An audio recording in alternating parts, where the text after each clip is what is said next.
Je me fais le plaisir de poursuivre avec vous cette étude sur le livre des Tehillim.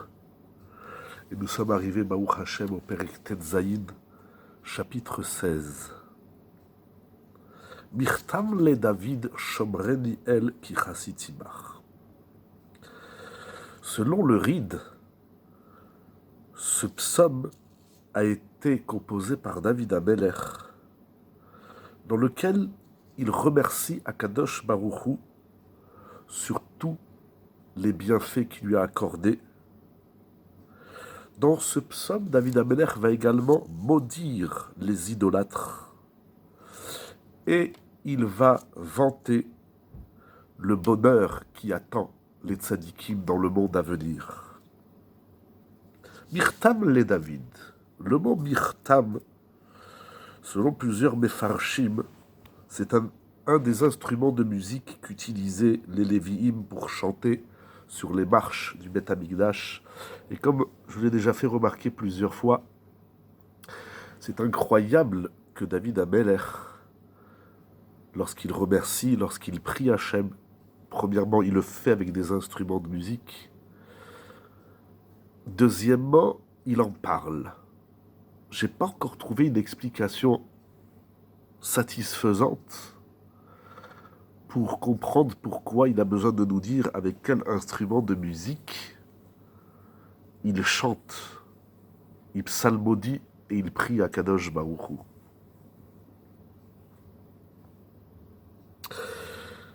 Garde-moi, Hachem, car j'ai confiance en toi. C'est au nom de cette confiance en Akadosh Baruch Hu, et rien d'autre, que David Amelech demande à Akadosh Baruch Hu de le garder, de le protéger. Dans Betifta, sur Teilim, il rapporte au nom du José David, qui dit que David Amelech, il dit ainsi à Kadosh Baruch Hu, je pourrais implorer ta miséricorde, ta bienveillance, par le biais de mes mitzvot, de mes bonnes actions, mais ce n'est pas au nom de mes bonnes actions, de ce que j'ai fait, que je m'adresse à toi, à Kadosh Baruch Hu. Je m'adresse à toi, à Kadosh Baruch Hu, parce que Hachem, il est tov, il est bon. À tel point que le Sfat Emet rajoute, dit, il rapporte le psaume 18, verset 31, où il est dit Magen ou lechol achosimbo. Akadosh Baruch Hu, il est le protecteur de tout celui qui a confiance en lui. Af lemi shenora ou ilekar. Même si une personne, elle n'est pas convenable, elle ne fait pas les bons choix dans la vie, etc. Mais par le biais du chisayon, qu'on traduit par bitachon, de la confiance en Akadosh Baruch Hu, on demande le bitachon, c'est-à-dire que je ne regarde pas ce que je suis. Je m'adresse à toi par rapport à ce que tu es. Est-ce que la référence de ma tfila, c'est moi, ou la référence de ma tfila, c'est Akadosh Baruch Hu? Il nous invite à dire à Hachem, Amart l'Hachem, Hachem ata. Amart l'Adonai, Adonai ata. Tovati bal alecha. David Amelech nous invite, nous encourage à dire tu es Dieu. Adonai ata. Tu es Akadosh Baruch.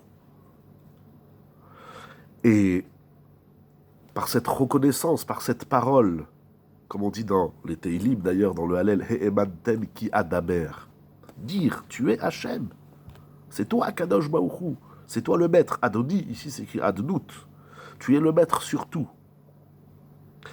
Et les bienfaits que tu m'accordes, que tu m'octroies, Tovati, Bal Alecha, elle ne s'impose pas à toi. C'est Akadosh Baruch Hu. C'est de par sa bonté qu'il donne le bon à l'homme. Mais rien n'oblige Kaviachol Akadosh Baruch Hu être bon avec nous. C'est également, donc ça veut dire David Amelech, il dit, ce n'est pas par mes mérites, par mes bonnes actions, par ce que je fais de bien. D'abord, tu es Hachem. Et le bon que tu donnes, il s'impose de par ta bonté. Mais en vérité, il ne s'impose pas. C'est intéressant, un peu ce paradoxe. Tu te dois d'être bon parce que tu es bon, mais tu n'es pas obligé d'être bon. Il vient également au nom des Kedoshim, des ancêtres, des Avot Akdoshim. Et au nom de tous les tzadikim et de tous ceux qui agissent selon la voie de la volonté d'Akadosh Baruch Hu. Par contre, pour ceux qui renient Dieu, alors là, il est violent. Yirbu atsevotam acher ba'aru.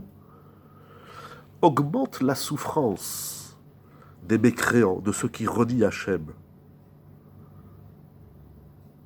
David Ameler, il prie pour que les mauvais hommes disparaissent. D'ailleurs, nous avons une fila, une des bénédictions de la Hamida, la minim, la malchinim, al teitikva. Et il demande également de ne pas être influencé, de ne même pas prôner par ces idolâtres ou par ces gens qui renient Hachem. Il prie également pour qu'Hachem l'aide de ne même pas prononcer leur nom. Bal essa et shemotam al sefatai, que je ne prononce même pas leur nom, le nom des idolâtres, le nom de ceux qui renient Hachem ne doit même pas être prononcé par ma bouche. Akadosh Baruch Hu, tu es ce que j'ai. Chelki, ma part, littéralement. Et alors ça c'est intéressant, ça veut dire, puisque j'ai compris que tout ce que j'ai me vient d'Akadosh Baruch Hu, je suis content de tout. Rien ne me déplaît, rien ne me frustre. Tu m'aides à tatomir Gorali, c'est incroyable. Tu m'aides à opérer des choix dans ma vie. Donc ce que je choisis, c'est David Ameler, avant de faire quoi que ce soit, il dit Hachem, aide-moi à faire le bon choix. Le bon choix, c'est pas seulement le choix qui m'intéresse, celui qui me plaît, mais celui que je dois faire selon ta volonté absolue. Et de ça, je me réjouis.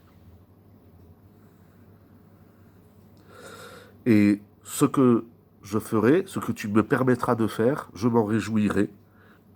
Je ne serai pas jaloux, je ne vais pas voir qu'est-ce qui se passe chez le voisin, etc. Avarech et Hachem, je bénis Hachem, qui m'a donné Hachem Yahatzani, c'est même les conseils, même les idées. C'est pas aide-moi Hachem à trouver la bonne idée, c'est mets la bonne idée dans ma tête. Et là, un des grands versets des Teilim connus de tout le monde, Shiviti, Adonai lenegdi tamid, kimi mini bal emot. Comment on obtient cette aide divine qui déclenche, la simcha, la satisfaction de la vie de ce qu'on a, c'est lorsqu'on met Akadosh Baruch Hu en face de nous tout le temps. Shiviti Hachem, les Negditavid. Quoi que je fasse dans la vie, je ressens que la Shrina, la présence d'Hachem, elle est là. Donc, tu es toujours content, tu es toujours bien, tu es toujours heureux, parce que ce qui est là, ça vient d'Akadosh Baruch Hu, et Akadosh Baruch Hu, il est Tov. Kimi mini bal emot. Akadosh Baruch Hu ne m'a jamais quitté de ma droite. Je ne me suis jamais écroulé. Parce qu'Hachem, il est toujours là. Mais il est là parce que je l'ai placé là. C'est-à-dire celui qui dit, moi, je ne vois pas Hachem, Hachem, il n'est pas là. Si tu ne mets pas Hachem avec toi, Hachem, il ne sera pas là. Et là, on retrouve, dans ce verset 8 du chapitre 16, on retrouve le verset 5 du chapitre précédent, où là-bas aussi, il a dit, Osele loimot leolam.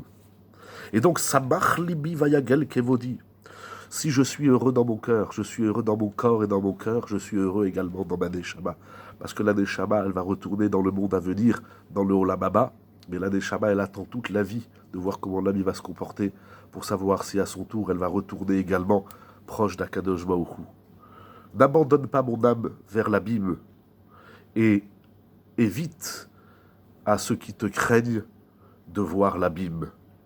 Fais-moi savoir, et ainsi termine Orach Chaim, fais-moi savoir le chemin de la vie, ce qui réjouit, Sova Semachot, qui nourrit, qui satisfait les réjouissances en te voyant Hachem, Be'imot, Bimidecha, Netzach. Tout ce qu'il y a d'agréable à Kadosh Baruch Hu, tu l'offres à l'homme pour l'éternité. Voilà ce misbor extraordinaire, ce psaume 16. Et enfin, selon le Sefer Kadmon, ce misbor, alors c'est intéressant, c'est une ségoula pour retrouver un voleur. C'est-à-dire que si Chazvé Shalom, on vous a volé un objet, Chazvé Khalila, et maintenant vous voulez le retrouver pour savoir où il est le voleur, eh bien selon le Sefer Kadmon, en lisant le chapitre 16, le psaume 16, le Teilim Tetzaïn, on peut retrouver le voleur. Parce que David Ameler, c'est ça qu'il dit. Il dit Akadosh Baruch Hu met en avant les tzadikim et efface les rechaïm. Donc si malheureusement on est tombé sur un voleur, eh bien qu'on puisse le retrouver, ça fait partie de la délivrance qu'attend le tzaddik, c'est-à-dire qu'il est protégé dans son corps, dans son âme et dans tous ses biens. Et puisque c'est Hanouka, Hanouka Sameach.